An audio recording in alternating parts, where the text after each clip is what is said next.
You're currently listening to The Knot of Fate, Chapter 2. As the professor wrapped up the class, he announced, "You'll be having a test tomorrow, so make sure you're all well prepared for it."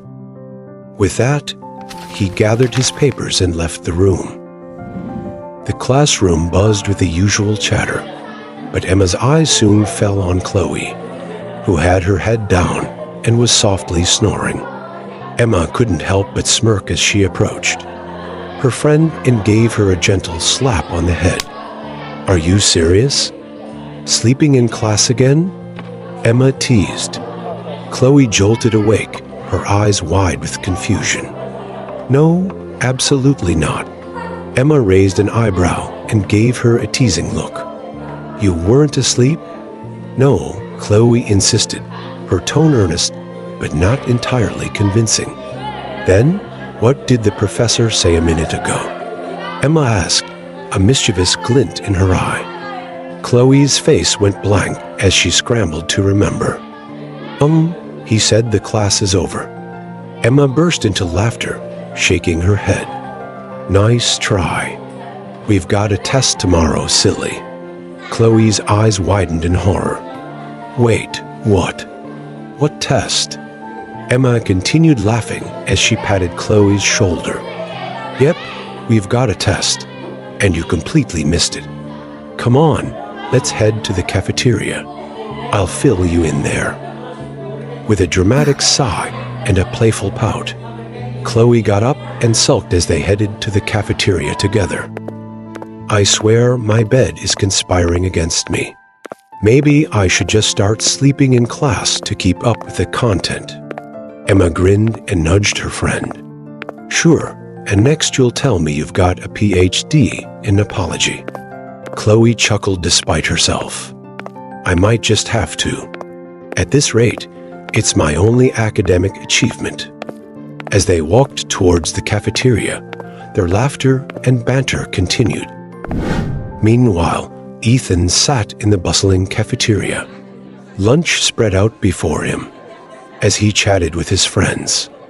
His gaze, however, wandered to a corner table where two girls were engrossed in conversation. Ethan's attention was caught by one girl whose back was facing him. "Isn't she the one I bumped into this morning?" Ethan thought, intrigued. His friend, Jake, noticed Ethan's distraction and called out, "What's wrong with you, man? You've been zoning out since this morning." Ethan blinked and looked up, pulling himself out of his reverie. "It's nothing. Just lack of sleep, I guess." Jake raised an eyebrow, grinning. "Lack of sleep, huh? Who's keeping you up at night?"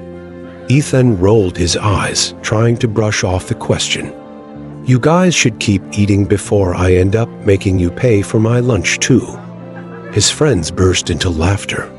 "Oh, so now you're the lunch tyrant?" Jake teased. "Yeah, seriously, Ethan. We might need to start a GoFundMe for your meals," added Leo, another friend, with a smirk. "Don't push your luck," Ethan warned with a half smile. "I'll be your worst nightmare if you keep this up." Jake leaned closer, whispering loudly, "Maybe we should send you to a sleep clinic or start a new dating app for you." "Right," Ethan replied, shaking his head. "Like I need more distractions." The table erupted into playful banter and laughter. As Ethan tried to focus on his meal, his thoughts kept drifting back to the girl at the corner table. As the college day came to an end, students began filtering out of the building. Emma and Chloe stood by the exit, gathering their things. "All right, Chloe, I'll see you tomorrow. Try not to sleep through any more classes, okay?" Emma teased with a wink. Chloe laughed, giving Emma a playful shove. "I'll try, but no promises. My bed and I have a complicated relationship." Emma shook her head, still grinning. "You and that bed are in a serious love affair. I'm surprised you're not married to it yet." With one last laugh, Emma waved goodbye and headed off. Chloe watched her friend leave before gathering her belongings and stuffing them into her bag. She walked slowly toward the gate, her mind still caught up in the events of the day. As she sighed and looked down, her gaze fell on a small stone lying on the side of the path. "Why are you just laying here?"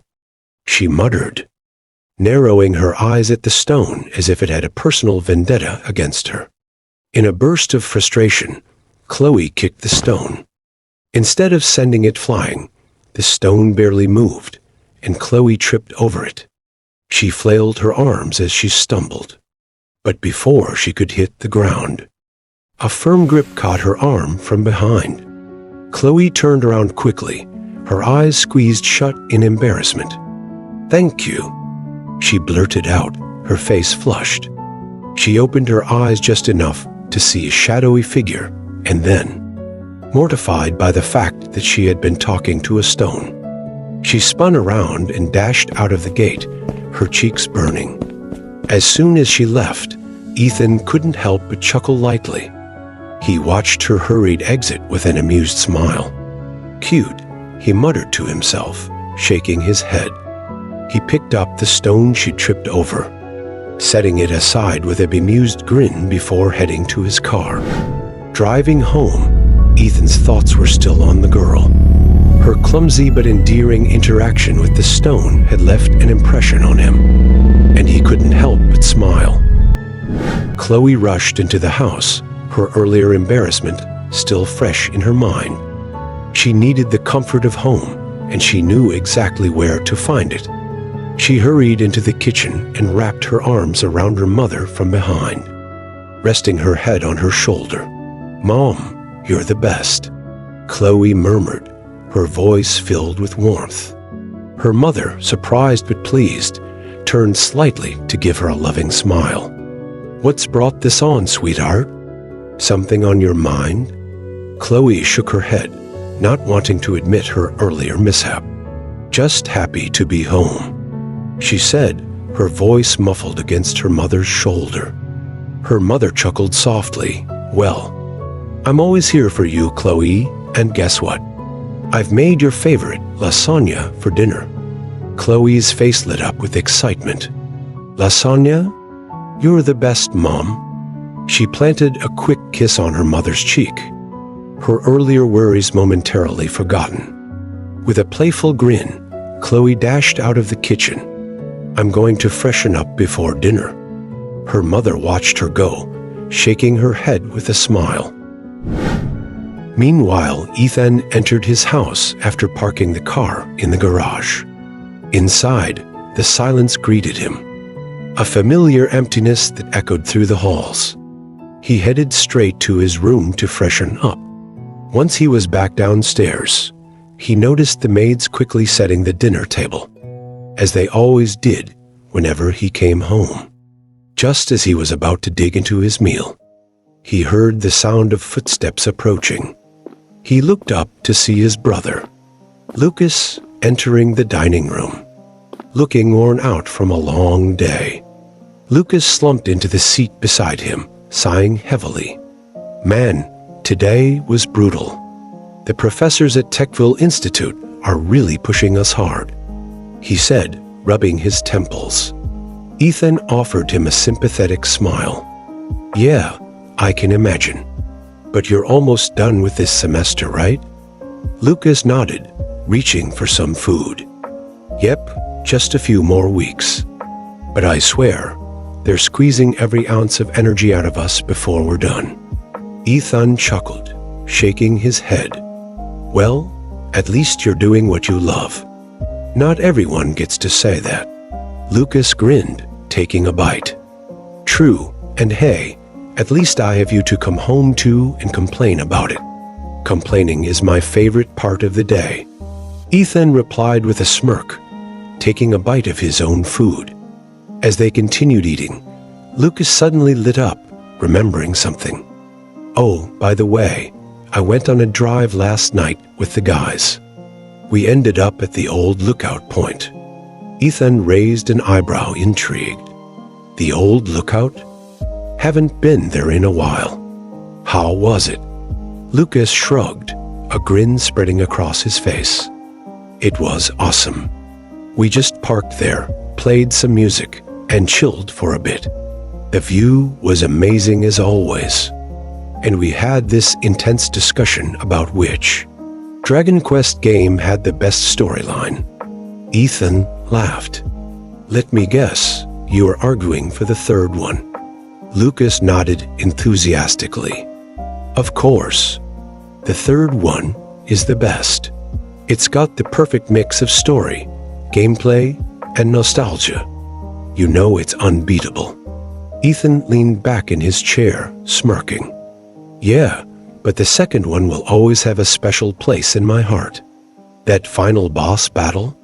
Classic. Lucas shook his head, laughing. We're never going to agree on this, are we? Probably not. Ethan admitted, still smiling. But that's what makes it fun. So, anything crazy happened during the drive? No, nothing too wild. Just a lot of joking around. And we might have freaked out a couple of times thinking we saw something in the woods. Turns out it was just a raccoon. But man, the adrenaline rush was real. Lucas recounted, laughing. Ethan grinned, picturing the scene. Sounds like a good time. Maybe next time I'll tag along. Definitely, you should come. It'd be great to have you there. Lucas agreed. They continued to chat, sharing more stories and memories. The tension easing as they laughed and joked with each other. Despite their parents' absence, moments like these made the house feel a little less empty. As they finished dinner, Ethan leaned back in his chair, a content smile on his face. You know, as much as I miss Mom and Dad sometimes, I think we're doing pretty well on our own. Lucas nodded in agreement. Yeah, we are. And who needs them when I've got the best big brother around? Ethan laughed, shaking his head. Flattery will get you nowhere, but it's nice to hear. They both stood up to clear the table, still chatting and teasing each other as they went about their routine, making the most of their time together. Meanwhile, Chloe devoured her dinner. Her enthusiasm was evident. Slow down, her father said, chuckling at her speed. She giggled, then slowed down a bit. I can't help it. Dad, Mom makes the best food in the world. Her parents exchanged amused glances, their hearts warmed by her appreciation. As she finished eating, her father leaned in with a smile. So, how's school going, Chloe? Chloe wiped her mouth with a napkin and grinned. It's going well. Oh, we have a test tomorrow. Her eyes suddenly widened in realization. Oh no, I have a test tomorrow. Her parents couldn't help but laugh at her sudden panic. Don't worry, sweetheart. You'll do just fine. Her mother reassured her. But Chloe was already up, quickly kissing them both on the cheek. Thanks, Mom and Dad. I need to go study now. She hurriedly rushed to her room, her parents chuckling as they watched her go. She's such a sweetheart, her mother said, shaking her head with a smile. That she is. Her father agreed, his heart full of warmth for his daughter. If you liked the video, then please don't forget to subscribe to my channel. See you in the next part.